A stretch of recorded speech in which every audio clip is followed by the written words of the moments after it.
ধরে গাছপালা নষ্ট করছে, তারা প্রকৃতিকে ধ্বংস করছে। প্রকৃতি ধ্বংস করে তারা জলবায়ু পরিবর্তন করছে এবং পরিবেশ নষ্ট করছে। তারা প্রচুর পরিমাণে তেল জ্বালানি এবং কয়লা বেশি ব্যবহার করছে।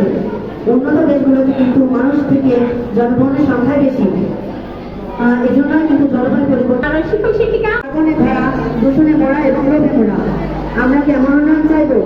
তারা প্রতিনিয়ত গাছপালা ধ্বংস করছে এবং নতুন নতুন ঘরবাড়ি তৈরি করছে। এদিকে উন্নয়ন। শিক্ষিকা ও আমার প্রান্তীয় ভাই ও বোনেরা, সবাইকে জানাই আমার সালাম ও শুভেচ্ছা। আসসালামু আলাইকুম। আজকের বিতর্ক প্রতিযোগিতার মূল বিষয় হচ্ছে জলবায়ু পরিবর্তনের জন্য উন্নত দেশগুলো দায়ী এবং ভুক্তভোগী উন্নয়নশীল দেশগুলো।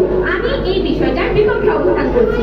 জলবায়ু পরিবর্তনের জন্য শুধুমাত্র উন্নত দেশগুলোই দায়ী নয়, কিন্তু তার আগে আমাদেরকে জেনে নিতে হবে উন্নয়নশীল এবং উন্নত দেশ এই দুইটির মধ্যে পার্থক্য কি। উন্নত দেশ হচ্ছে উন্নয়নের ফল ভোগ করছে যারা, আর উন্নয়নশীল দেশ হচ্ছে উন্নয়নের চেষ্টা করছে যারা। মানে মডারেটর কথা না বাড়িয়ে আমরা মূল পয়েন্টে চলে আসি। উন্নয়নশীল দেশগুলো জলবায়ু পরিবর্তনের ভূমিকা রাখছে।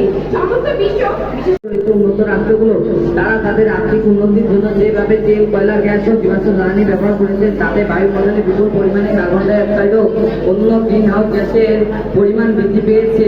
জাতিসংঘের জলবায়ু সংক্রান্ত রিপোর্ট অনুসারে কিছু উন্নত দেশের নাম: যুক্তরাষ্ট্র, Germany, Japan, France, Australia, Norway, দক্ষিণ কোরিয়া। এরপরে বলছি কিছু উন্নয়নশীল দেশের নাম: চীন, ভারত, বাংলাদেশ, ফিলিপিন্স, মিশর, ব্রাজিল, নেপাল। এবার আমি আমার মূল বক্তব্যে।